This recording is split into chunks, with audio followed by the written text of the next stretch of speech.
Hear that? That's now Crispy and McCrispy strips meeting Creamy Caesar sauce. Sounds extra crispy. Caesar sauce at McDonald's for a limited time. Ba-da-ba-ba-ba.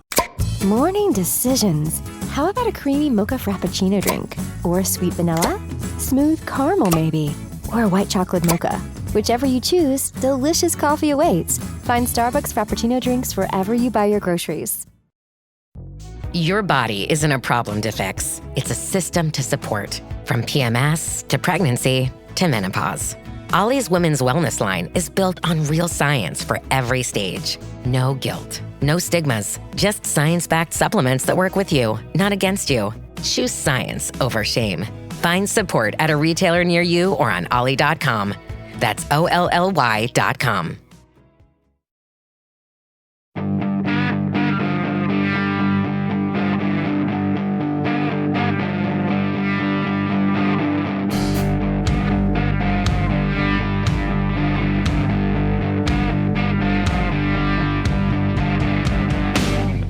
Hello, everyone. Welcome back. It's Jay Scott. It is The Hook Rocks, the ultimate rock community podcast. Thanks again for tuning in. Once again, we always do appreciate it. As, of course, we are part of the Pantheon Podcast Network. As I always mention, great network of music-related podcasts, including the official Metallica podcast, the Metallica Report, and a whole bunch of others. Find them on pantheonpodcast.com, as well as social media. At Pantheon Pods on Twitter, Instagram, Facebook, and Threads. And you can do the same with The Hook Rocks on all those platforms, including our website, The Hook Rocks. And don't forget to set your app to automatic download so you get the latest episode right to your phone. We just celebrated our 600th episode with Paul Jackson of Blackberry Smoke. We talked about the recent passing of their drummer, Britt Turner, and their decision to move forward. It's a great conversation with Paul. We've also had some great episodes over the last month. We had Lita Ford, Stephen Piercy, Dee Snider, Scott Halliday of Rival Sons, and a whole bunch of others as well. Pete Dankelson of Pete's Diary just released his first single off his new album. We had him on. What a great inspirational story he is. And we've got another fantastic guest for you today from a band that means a lot to me growing up in Chicago in the 80s.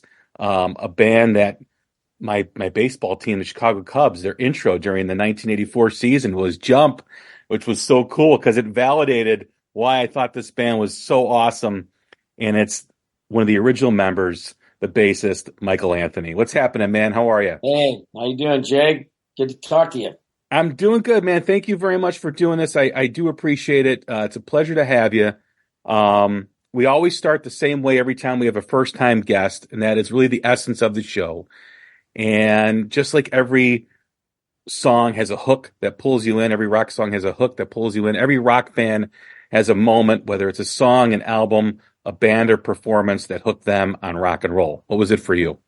That hooked me on rock and roll? Yeah. Oh, my God. I hope all your listeners are old enough to remember this. When my sister, I have a sister, her name's Nancy. She's a year and a half older than me. And she came home with a record. It was a band back from the 60s and early 70s called Blue Cheer. And it was an album. I think it was their second album, called Inside Outside, something like that. And when you open the album, it had all these, because everything's very psychedelic and drugs and all that time, period in time. And the album cover had all this kind of weird stuff going. When you opened the album cover, you saw the band playing on a stage with Marshalls, a big wall of Marshalls behind him. And the bass player, Dickie Peterson, had his bass slung down way low. And I said, that's what I want to do right there. And that was my first moment. I had an epiphany there. Was it the picture on the album? Or did the music? Was the music? Or did you already know the music, or was it just that photo, that album that you got? I had heard of the band, and I'd heard they had a song out there. They had one single that was out that I guess was mildly popular called "Summertime Blues." Their version of "Summertime Blues," and I had heard that, but it was when I saw that picture because to me it just like encompassed everything about rock music that I wanted to be. Without actually the music, but the way, the look and the whole thing like that. Image is so important to rock music. I mean, it's important to all genres, but when you see a photo, I mean, I remember when my mom would take me to the grocery store, I would go to the magazine section while she would do her shopping, and I would just go through all the, Circus Magazine and Hit Parader and all the stuff, and just the imagery and the pictures of these rock bands like Van Halen and all the other bands that were around at that time that had such an impact because it was so like, where is this happening? What is this? What's going on? Like, what is this? Because, I grew up outside of Chicago, and we didn't have, I mean, I was 8, 9 years old. I didn't understand all this. Everyone looked larger than life. It was amazing. Right. Well, when I'd pick up one of those magazines, I never really read those magazines either until we actually came out, like 78, our first tour, whatever, when everybody was asking us to all of a sudden start doing interviews with us, and then I really started checking the magazines out. Before that, it was like, when I lived at home, my sister came home. I hate to say, she'd come home with like 16, Tiger Beat, all those magazines. So I'm like, David Cassidy. Oh, okay. Who's that? No, wait. These guys are too pretty. What's going on here? But I remember going and in fact, I've got, God, I archive and I save memorabilia from the beginning of the band, and I must have tons of Hit Parader magazines and Circus magazines, Cream magazine. When we were in them and whatever, I should go back and look through those. Half of them are probably disintegrated by now, but I used to save all that stuff. And I'd see a picture of us in one, man, I bought it. It's like, seeing your band's picture in one of those magazines after we were, out touring and everything. It was great. I remember the first time I heard Van Halen, my brother borrowed it, the first debut album. He borrowed it from a friend down the street, and I was home after kindergarten, and my mother was cleaning the house, and wait, home after kindergarten? Yeah. Okay. Yeah. I was in kindergarten because I had an older brother. So he would bring all this rock music in, and all the older kids would be listening to this music. So my mom was cleaning the house, and I knew everybody was talking about Van Halen. And I'm like, I gotta hear what this band is all about. What's all this? So she was downstairs, and I went and I got the album out of the room. I took the Barry Manilow record off the record player. I knew instinctively at that age to put headphones in because I knew it was going to be something my mother didn't want me to listen to. And I remember just hearing Running with the Devil into Eruption and You Really Got Me, and just being like, what is going on? Like, this is way beyond I ever anticipated. I didn't understand it, but I just knew I liked it because there was a sense of danger. I mean, I was a Catholic school kid too, as well. Oh my gosh. So, I Running with the Devil, I was told I was going to hell every day since I was in kindergarten. So that resonated with me too, but it was just a very impactful moment. And all, in terms of the image, all I had was the 4 pictures of you guys on the album. That's all I knew. Right. And then when I started to discover the magazines and stuff, it was such a huge thing. Yeah, I mean, it's obviously one of the big things with the first album was Eddie, because what Eddie was doing at the time with the tapping and everything was something that wasn't really done much at all. Brought that into the forefront. I'm sure that was the first thing. Every guitar player probably picked up that album. That was the first thing they probably their jaw probably dropped. And we knew that he had something special even before that, because when we would play, Dave would actually tell him, this is before we had a recording contract, he would tell him, when you do some of that stuff, when you do that stuff, turn your back to the audience because you don't want any other guitar players freaking copying your stuff there, And so he would do that. And he actually, really quick too, Eddie would have a couple of friends. We used to rehearse in this little garage that was a friend of Dave and Eddie and Al's in Pasadena, California here. And a couple of times we'd go outside, we'd be taking a break, and friends of his that play guitar, they would be up there like, what's he playing? What's he doing? It was trippy because Eddie was, to us, it was kind of like, wow, this is really great. But, he was, we were all brothers and we were in the band together. So it wasn't like a big deal, like, wow, what the heck? But to everybody else, so the, guitar players that were around and friends, they were just like going, oh my God, what's this guy doing? And we tried our best to keep Ed from letting it get out, letting anybody see it. Yeah, I've heard that story. That's a great story. Mad Anthony Cafe. On the website, I look at this website and we all talk about man caves, right? Guys always want to have their garage or their basement, where they can go and hibernate and do whatever. This is like a gateway to a man cave. Hot rods, hot sauce, music. It's pretty cool. I mean, this is really kind of an extension of who you are. Yeah, well, I wanted it, when we first started the website, we didn't have the hot sauce yet or any of that. And, I wanted it to be more than just, hey, here's Michael Anthony who plays bass in Van Halen, and my wife, she's told me this for years, friends would go, no, people want to see you how you are. And, the crazy, stupid person that you are, even off stage, So then I decided, well, you know what, let's do a thing. I'll put my cars on the website, just so people know all about kind of like what I do and even, away from the band. So, it's just kind of like the world of Michael Anthony. I think it's great. I mean, if anyone has never ordered the hot sauce before, Mad Anthony's hot sauce, I got the hot, and here's why it's great, because it's awesome. But how many times have you gone to a taco joint, gotten a burrito, a few tacos, and you ask for some hot sauce? They put a couple of those little cup things, those shot glass things in the bag, and you get home and it's not enough, right? Mm-hmm. It's never enough. So when you got a bottle of hot sauce, you got it right there. You don't need to ask for hot sauce. You can just take the order, go home, eat it. It's really good. I haven't tried the mustard. I haven't tried the barbecue sauce, but the hot sauce, man, I love anything hot. I just love anything spicy.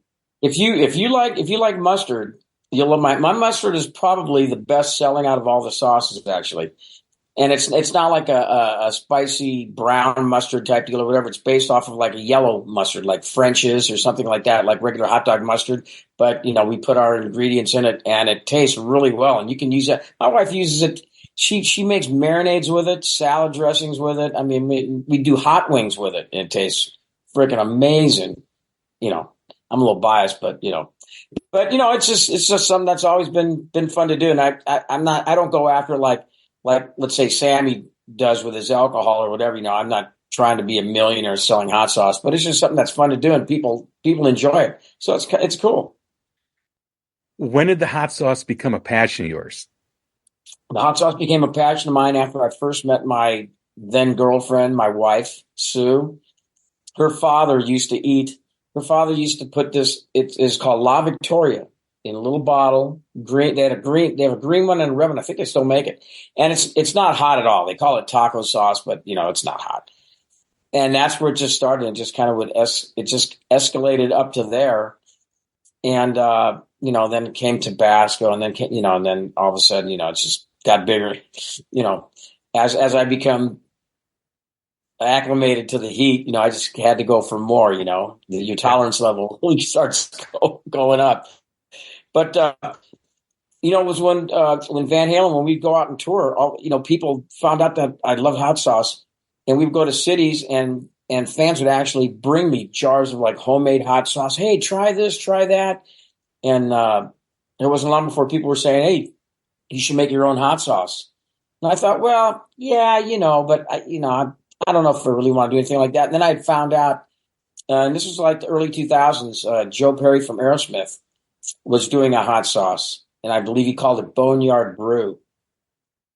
And I actually called the company that was making his hot sauce, and they go, yeah, we make, if you want to send us $200,000, we'll come up with a recipe and we'll slap your name on it, whatever. And I go, no, that's not really what I want to do.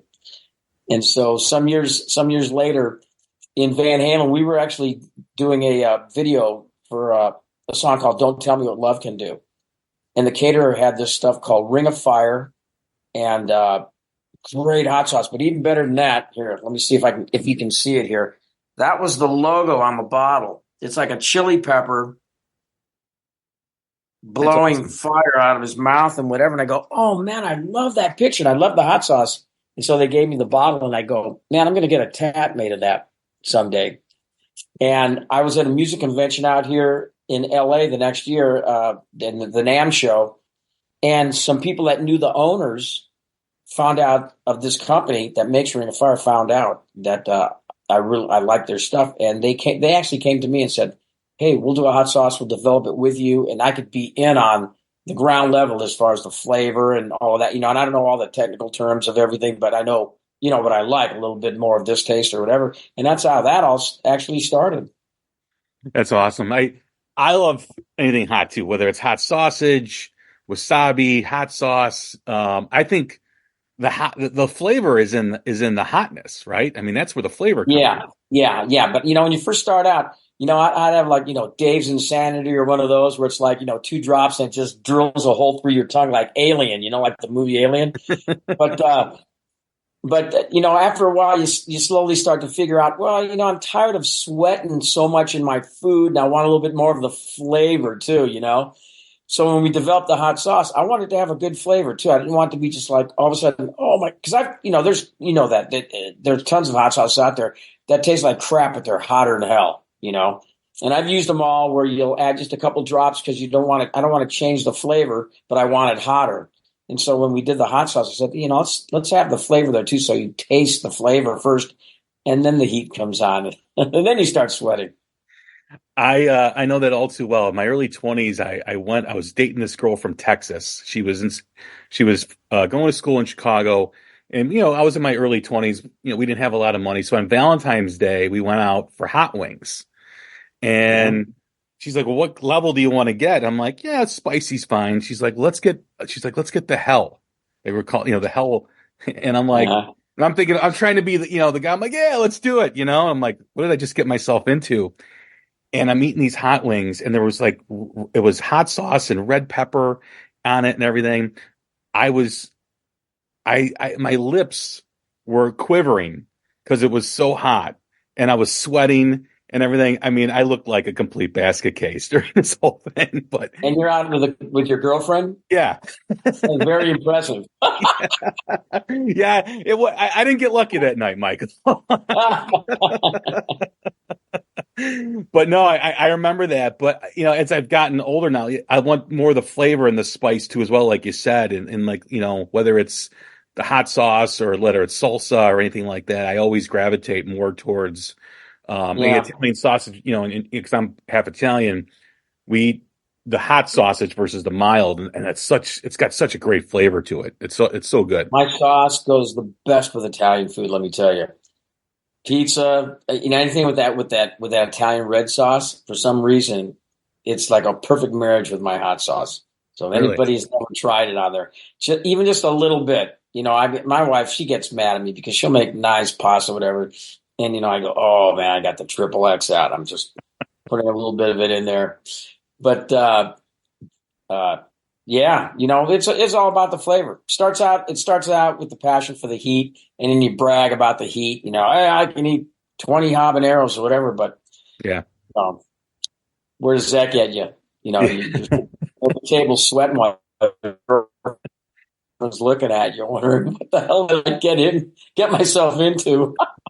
Yeah, that was not one of my finer moments. That was definitely not one of my finer moments, but. Switching gears a little bit, Save the Heartbeat Foundation, which you're very close to. We know about your grandchild who was born with this, who passed as a result of it, and you were inspired, to carry on and give your grandchild a purpose with this Save the Heartbeat Foundation, your involvement in it, because it really is an important thing for a lot of parents that deal with this. Because I know a couple of friends of mine who have had kids who've had to have the heart surgery, and the valve was in the wrong spot, or they had to do some different things, and taking tragedy and making something positive out of it is a very important thing, and sometimes it's harder to do than other times. But you've managed to do that with this foundation. Was that something? After this happened, that you and your family really wanted to involve yourself with? Well, it actually started when our grandson Rex was born with it's CHD, congenital heart disease. My daughter never even got to hold him, and they took him straight to Children's Hospital Los Angeles, and that's who we became associated with, involved with first off, because he only lived for 2 weeks, but in those 2 weeks. God just, I'd heard about the hospital and what they do, but you don't really know until, in my case, unfortunately, for our family, you're thrown into this position. But just going there to the hospital, CHLA, every day and just learning and seeing what the nurses, the doctors, and the staff and everybody does there for the children that come in there, I was just blown away. I had no idea. And I mean, your heart breaks. You see these little infants, like barely, born with stuff, they're on stuff running in and out of them and whatever. But the doctor, I mean, what they do there is amazing. I just looked at some of these kids and, God, you start crying. It's just because they're, and the people that are there are so passionate. So that's how actually how it all started. And coincidentally, that year, it was 2017. That year was the first year that, the Children's Hospital in Los Angeles had this day that they called it Walk and Play LA, where you raise money for the hospital, and then they have a fun day with activities for the family, and they have sports people like being out here. They had guys from the Dodgers out there, from the from the Kings, and in the morning you do this walk, and you walk to raise money. So you get donations from people. And so that's how we really started to become involved with the hospital. My son-in-law, he runs triathlons and does marathons with the hospital, for the hospital.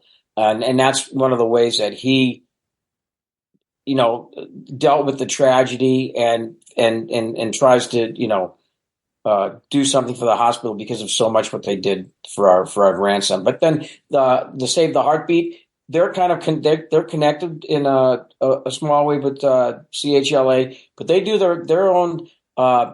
Their foundation tries to fund for research for like early detection, because like in my daughter's case, there was no early detection that this had happened.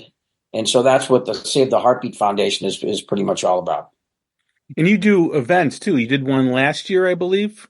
Yeah, it's kind of weird. I went to a charity fundraiser for Save the Heartbeat, and I auctioned off a bass, and it got great. Got like $15,000. It was great, And then my son-in-law goes, "Oh God, wouldn't it be great if you auction off someone to have the chance to come up on stage and play with you?" And me not, being caught in the moment or whatever, go, "Yeah, that'd be great." So they auction off, I don't know, this kid paid like $5,000 or whatever to come up on stage. And then I think, well, what am I going to go to like Sammy and the guys in the band and go, "Hey, this guy's going to come up on stage and play with us"? I'm going, "Oh my God, what did I get myself into?"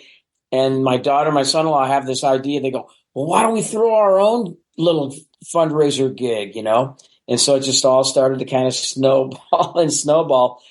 And we did it. There's a place here where I live in near me here in Costa Mesa, California. We know the owner of this little place called the Tiki Bar. And it's just a small, holds a few hundred, 400, 500, you're crammed in. And he said, "Hey, I'll let you use our place." And and I'm thinking, and then my daughter's turning to me going, "Okay, well, now you're going to get some of your friends to come and, and help out here, and we'll do auction stuff." And, they auction off a bunch of stuff.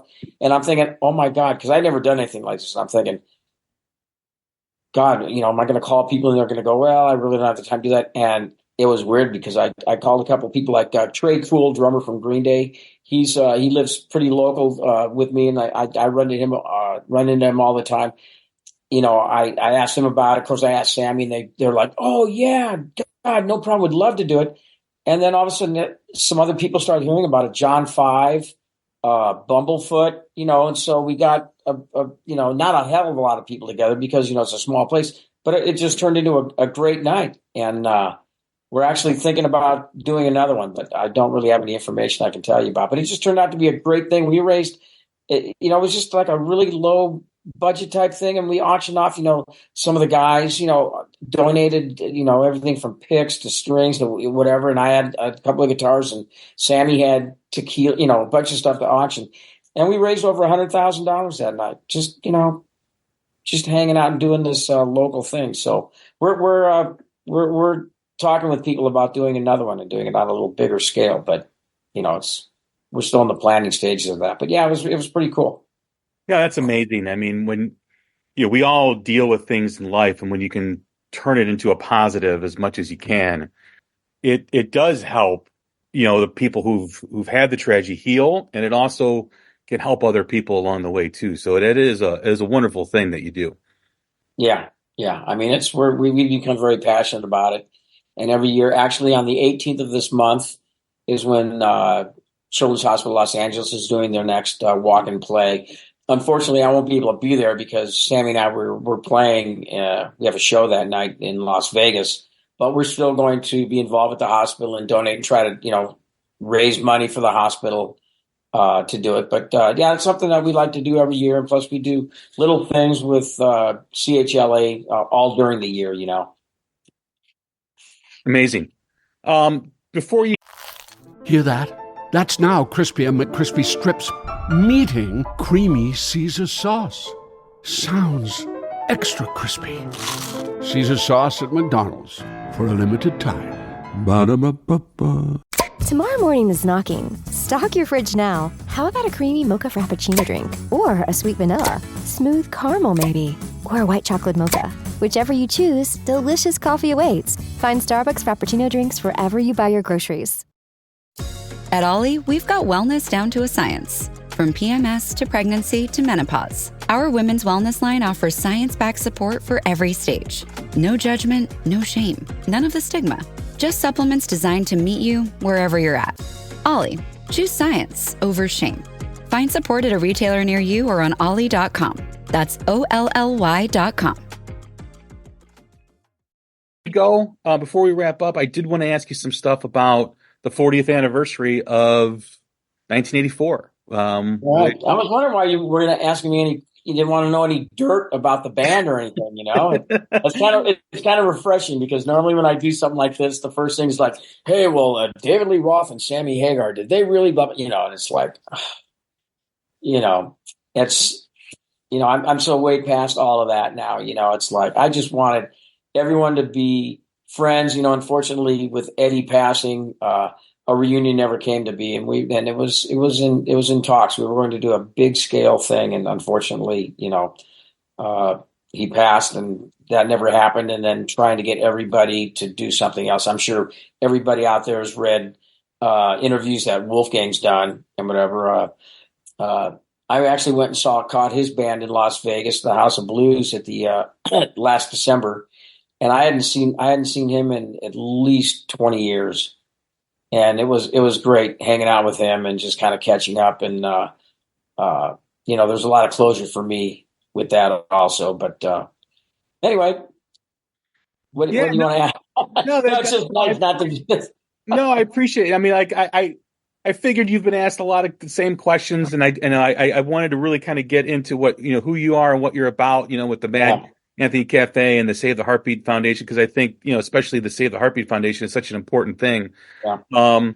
But, getting back to the Van Halen 40th anniversary of 1984. I mean, like I said in the beginning, I remember when this album came out, I remember watching the US Festival prior to that. I mean, I was 8 years old. I mean, I was a young rocker. I mean, I still remember David Lee Roth walking out with the assless chaps as my mother's walking into the TV room. And what in God's name are you watching? Imagine the other three of us on stage behind him having to look at that for an hour and a half that night. But that was just, and my only response as an 8-year-old was like, Mom, that's David Lee Roth. He does that, but that's the only explanation any of us could give. Dave was always, sometimes even unknowingly, Dave was always kind of into the little bit of the shock factor. When I joined the band, it was like Eddie, Allen, myself, we were all content to wear T-shirts and jeans and play rock and play music, And Dave was like, no, you go out, you got to get one of these shirts and buy that, and blah, blah, blah. And so, Dave was always, he leaned a lot of it towards the fashion side of it, so. Yeah. I hate to say there are still pictures floating around out there of us wearing things that I wasn't even very comfortable wearing them back then, but little embarrassing, but hey, it was all part of the career. It's all part of the growing process, you could say. When you But started recording the album, right? I mean, mhm. obviously, people always want to say Sammy brought keyboards into Van Halen. That's just not true. It was there before, and it was building before 1984. I mean, there were some elements of it in Diver Down. I think even Women and Children First and the Cradle Will Rock had some keyboard elements to it as well. So it was kind of a slow migration to that. But were you in any way nervous of that direction? Because in 1984 is more kind of a harder pivot to that keyboard part of the band or that keyboard element of the band. Yeah.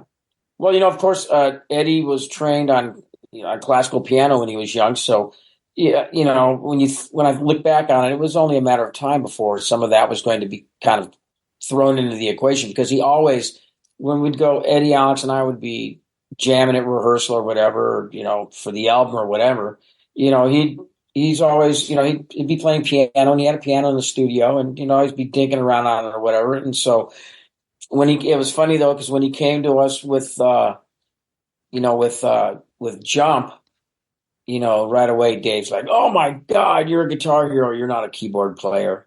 But it was interesting because actually one of the first keyboard things was and the Cradle Will Rock, because Eddie played that on a little Wurlitzer electric piano, but he was blazing it through like stacks of Marshalls, and there were people that didn't even know that was a keyboard that he was playing. But it's kind of like when we were in the clubs playing all other people's music, we Van Halenized it. We used to always say, and we made it sound like Van Halen. And so I knew if keyboards was going to get thrown in, it'd be like, it would be Van Halen playing it. And it wasn't going to be like all of a sudden here we are playing this, big piano concerto type of deal, and we always used it in a way that, it was just another added, layer, added flavor to the band, Was there any nervousness from you or the band of that direction? Because it was going to be different than what people knew Van Halen to be. Yeah, well, I mean, before Jump, or we were, we also had I'll Wait, and we had a couple other, other keyboard songs, and I don't know, it's like, we were all a little bit apprehensive when we played Jump in the studio. Eddie, Alex, and I would jam it. And Ed would just play keyboards, the whole thing, and it'd be like really heavy sounding, And so we didn't know exactly what it was going to sound like when the finished product. But it all kind of blew our minds because it was still Van Halen. Eddie was still soloing, doing the thing. It was just. We got a little bit of keyboards in there, Coming off of the US Festival in 1983, which was a huge moment for the band, do you think that helped the success of 1984, that big moment where everyone got to see this huge crowd of people that just went on forever in this big event, that it really, when you look at that event and you look at all the albums that came after that, 1984, Love at First Sting, was it Shout the Devil by Motley Crue, and every album that an act made, that one of the acts made after that performance was just gigantic, and it really set the pace, it really set the foundation for hard rock and heavy metal for the next 9 years, 10 years. Yeah. I don't know. Van Halen, we never planned, back then we never planned anything out. We never had a master plan like, let's do this, let's do it. The only thing that we always were conscious of was something as simple as let's make sure, we loved throwing a lot of background vocals and harmonies in the band because, before us, a lot of the bands, Zeppelin, Humble Pie, a lot of these bands would have a lead singer and maybe just a little bit of harmony or whatever. We said, hey, let's throw the backgrounds in, because we all sang, even Alex, we got him to sing just a little bit from time to time.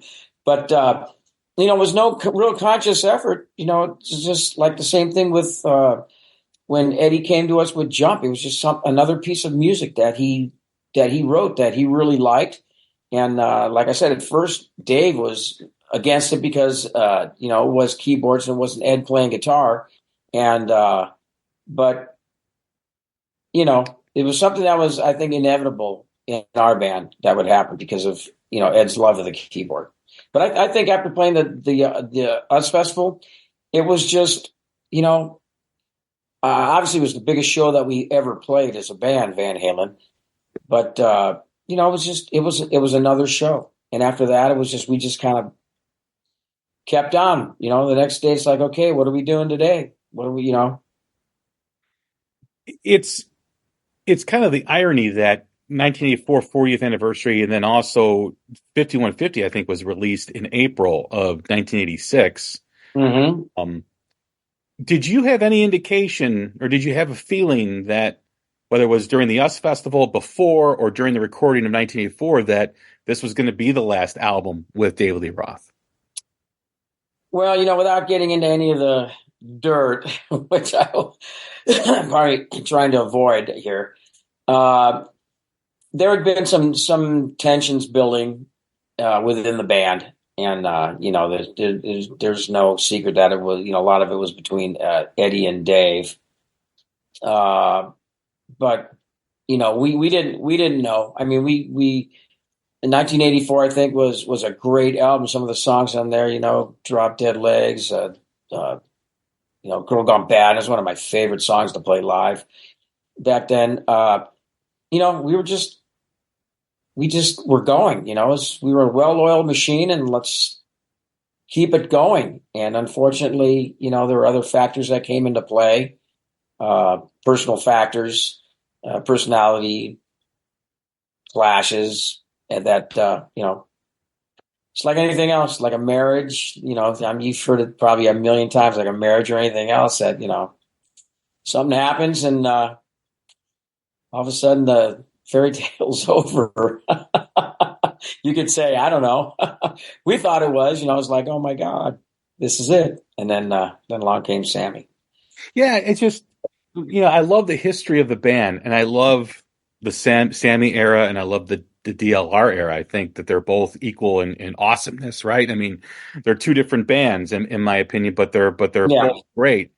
It's just, I look at that point, being a young kid, seeing this huge thing, the US Festival, experiencing this huge album, 1984, and listening to it, and then David Lee Roth's gone, and now Sammy's in. It was such a, when you think when you're that young, it seems like a longer period of time, but when you look back, that was a very quick, moment of US Festival, 1984, David Lee Roth gone, Sammy in the band. Yeah. Yeah. Well, like I said, within the band, it had been kind of like starting to simmer for quite some time.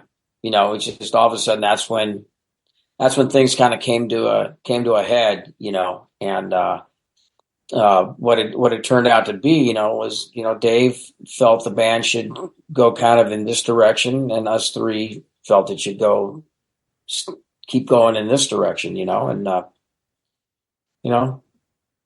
all of a sudden, the singer's gone. Well, I think if when you look at the direction of the band, it was the right move, because when you look at 5150 and what came after that, I don't think the songs would have been what they became with David Lee Roth. I think Sammy was the perfect voice for the band to go in the direction that you guys wanted to go. I can't picture David Lee Roth singing "Why Can't This Be Love" and "Love Walks In" and "Dreams," and not just vocally, but just lyrically too as well. Mm-hmm. Well, that's all three keyboard songs you're talking about right there. Yeah. But who knows? It's like when Sammy first came to the studio to sing, we had pretty much of the music written for Good Enough, and I forget, there were a couple that we had that Sammy came in and sang. I mean, who knows what kind of treatment Dave would have given it. They might have all of a sudden changed the music and taken a whole different direction. But with Sammy, all I can say is with Sammy, with his vocal range, and also playing guitar, and his knowledge and understanding of music and chord structure and stuff like that, that the band just, it opened up this whole new world for us. Eddie was even saying, I can play anything I want now, and Sammy can sing it.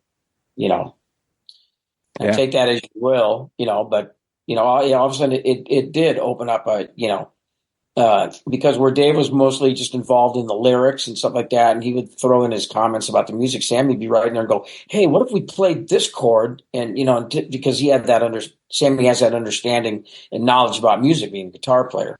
So it did, it kind of took us to a different place. And like you said, both bands were great. I look at it as two different bands. There's always the people that are going to go, "Oh, it was better with Dave and better with Sammy," and Yeah.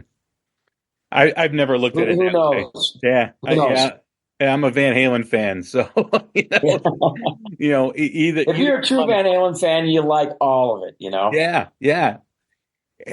Last question for you: when you think back of 1984 with the 40th anniversary, now 40 years later, how does that album still speak to you? What's the legacy in your opinion of that album? Well, I hadn't heard a lot of that album until this year when people started bringing it up. 40 years, and you've seen it all over Instagram and the internet and everything. And I started doing a few interviews, and people were asking me, and I sat home and I put the album on and cranked it up, and to me, I think that thing still holds up perfect today. I mean, it just, brought back a lot of memories. I started jamming. I picked up my bass, started playing to the album, and I love it. I just, it's a great album, and Jump became the only number one, and I've got a gold record for it, for Jump, and we never thought that anything like that would ever happen to us, let alone a song like Jump, and but it's great. And like you said, the Cubs use the song, the Lakers out here, different people that are using, they were using Jump, basketball, heavily in basketball, they were playing this, they'd be playing the song, and it's great. It makes you feel great. Well, Michael, it's been a blast talking with you. Thank you very much for the time. Yep. And I just want to tell you, I don't know when you're going to air the podcast here, but Sammy and I are going out this summer. We figured it's been this year 20 years since Van Halen last with Sammy and myself got up and played. We did the reunion, and now with everything that's happened, we started talking and saying, "Hey, we can't let it go another 20 years. Sammy can't go another 20 years, and we got to get this music out." So we stole Joe Satriani from whatever he's doing, and we're going to go out and and we're actually a lot of people don't know, but we are adding another person that'll be playing some keyboards and guitar also, because we're going to go out there this summer. It's the Best of All Worlds tour, or as Sammy's saying, the thank you tour, to thank the fans for all the years that we're going to go out, and it's going to be 100% live. There are no tapes, nothing piped in. Usually when Sammy and I go out now too, we'll have keyboards playing on tape, that we'll play to, but there'll be no enhancements whatsoever. It's going to be us all on stage. That's why we decided to get this other person, Rye. He's a guy that's played with Joe Satriani, amazing musician. Is going to come out and play keyboards with us, so it'll be 100% live what you see on stage this summer. And we're looking forward to going out and playing the music for everybody, playing the Van Halen stuff. I can't wait myself, and that kind of brings me to a question that I had, because I had Joe on in January. We're talking about the tour that was going to happen, and one of the things he said that I thought was really important was, Sammy and you just want to do it, right? They'll play with anybody, they'll do anything, and whereas there was another situation where he was kind of asked by Alex and David to do it, and it just seemed like it just kept not going anywhere. Whereas, when Sammy wants to do something, he wants to include everybody. Let's just get it done. Let's just go do it. And the point he made is it was a lot easier of a process. And one of the quotes that he said in the interview, which ended up getting picked up by some other publications, was, Yeah. "I'm not quite sure what David's, what David wants or what he wants to do," whereas Sammy was, "Let's just do it." Now, with all that being said, where I'm going with this, and I know it's kind of a long-winded one, but Yeah. getting this done, was this more of a, hey, I know the fans want this, we know the fans want this, for whatever reason, this other thing can't get off the ground, let's just do it, and let's just try to be as inclusive as possible? Well, I'll tell you, it's really interesting how everything just kind of weaves together, because you talk about Joe, being approached by Sammy or by Alex and Dave, and and then there have been people that all of a sudden in the press I read that Jason Newsted from who played with Metallica was. Now I myself got a call from Alex and Dave a few years back, right around that same time, and they wanted to put something together, and Joe was in the mix. And I remember talking to Joe a couple of times after that too, and Joe was telling me, "Yeah, well, they gave me some of that album and told me to listen to it or whatever." And all I can say is I'm not going to point fingers, but through all of this, there was one of the ingredients was not, let's say, playing ball with everybody else, And that's all I'm going to say. I'll let you all figure it out, and that's why none of it worked. And I mean. You've read it probably with Wolfgang's interviews too that he's been doing this past year, But it's pretty sad, because it's like even when the band was inducted into the Rock and Roll Hall of Fame, Sammy and I were the only two that this is in 2007. Sammy and I were the only two from the band that showed up, and we weren't even in the band at the time. And that, it was pretty sad, because I turned to Sammy during the show. I forget who was on stage playing, and we were sitting at our table, and I go, "Sammy, could you imagine if all of us, if we were all here and everybody got along and we got up there, we would kick the ass out of this thing. It'd be a induction ceremony that nobody would ever forget." And sadly enough, it wasn't to be. But, I don't know where I'm going with this. Yeah, no, I just... I'm starting to better. No, no, but yeah, it's like I've always been the one saying, I go out and I love going out and playing Van Halen music. I jam with people who know me. They know I'm the first guy when we're on tour, or whatever, on a night off. I'll go out and I'll have a couple of drinks and I go, "Hey, let's go jam," and I'm up there playing Van Halen music with bands. I'll walk into a club or whatever, and it's like at this point, the music is bigger than any of the guys in it. And let's just, get over all this crap and play what the people want to hear. They want to hear the music. And Sammy and I said, "Hey, let's take it to the fans. Let's just go out there and do it." Because, like I said, let's face it, we're not getting any younger. And what, you got to wait for somebody else to unfortunately pass away or whatever. And then all of a sudden they'll be like, "Oh God, we should have did this. We should have done that." We're already going through that right now. With Eddie being gone, it's like, yeah, I think that's you hit on something right there. Is people want to hear this music? I mean, Van Halen had an impact on so many people, and to not have these songs played anymore by the people that played them, I think you got to do it. I mean, you got to do it, like you said, while you still can. Yeah, because I mean, Van Halen more so than any other band, at least for me, brings me back of a time of like wonder and just like anything was possible with the music. I mean, when you think about Van Halen at one point was considered heavy metal. And I know when you tell that to people, they're like, "No, they're not heavy metal." I'm like, back then they were considered heavy metal, doing 4 or 5 part harmonies, which you had a huge impact on too, as well, with your voice.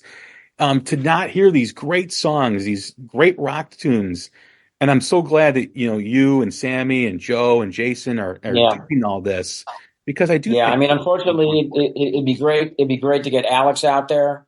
He's obviously welcome anytime he wants to join us. But he's with Eddie passing, it's I've spoken with Alex a handful of times, and we speak more about family than anything else when we talk. But I could go out. I could put a band together and go out and play Van Halen music. But wouldn't it be nice to have the other guys that are still around with you from the band to go out and play it too, And, unfortunately, Sammy and I are the only two guys right now. So, we said, hell, let's go out and do it, I don't know. Maybe if I don't want to be the guy that goes out there and, myself, the only one from the band playing Van Halen music, half the people will be going, oh my God, yeah, this, that, and the other half will be going, oh, he's doing it for a cash grab because, he's trying to soak any money out of the Van Halen stuff, which I'm totally not all about it, when this thing is not being able to be done properly and, and all of us having fun, then I'm finished, Real quick too, there's my son, who's away at school now. He's 19. And I took him to his first rock concert when he was 5, and he loves rock music. He plays guitar. And a few years ago, I think he was 16, and I took him to the Sammy show you guys did in Aurora, Illinois. It was an outdoor venue. And we're walking back to the car, and this is such a cool perspective for someone that young to say to me, who, saw you guys live back in the day. He goes, Dad, I got to see an original member of Van Halen on stage tonight. Because he's never going to see that, because and I just looked at him. I'm like, I never thought like that would be his perspective. Like someone 16 years old. So for him now to go and see this now is a few years older for him. I know it's going to be a treat, and I know it's going to be special for him to see it because he loves Van Halen. He loves everything about the band. But just to hear that from someone that young was pretty. Because sometimes, as a music fan and you get older, you kind of get lost. You kind of lose that kind of perspective, that fresh perspective. And to hear that was pretty cool. And a lot of times it's so much about the music then that, I mean, I'm not going to name any bands, but you'll have bands that go out that have no original members that, whatever. And they're, at that point, you're closing your eyes and just listening to the music and glad that somebody's playing it. But, while we still can, unfortunately, like I said, it's not working out to have, because basically all the members are here. Eddie passed away, but, the rest of us are all still here.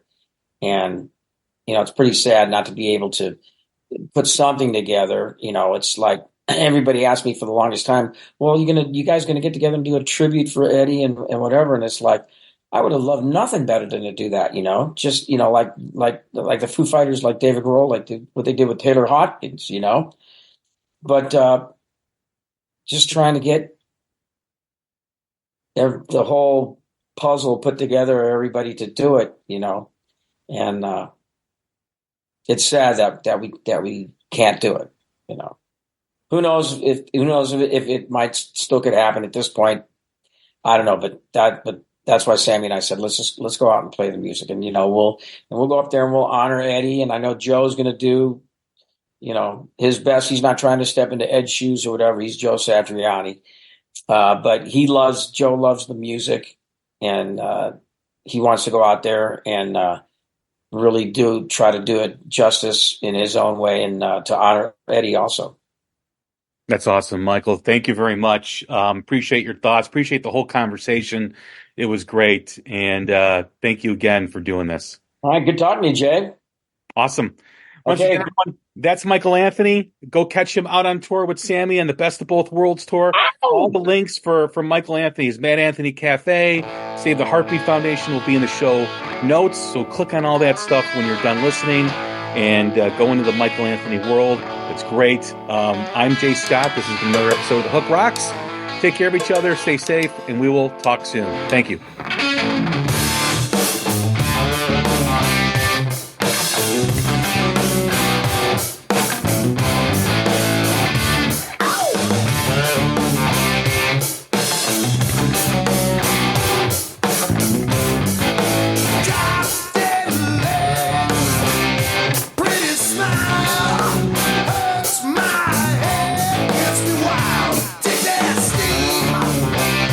Giant bird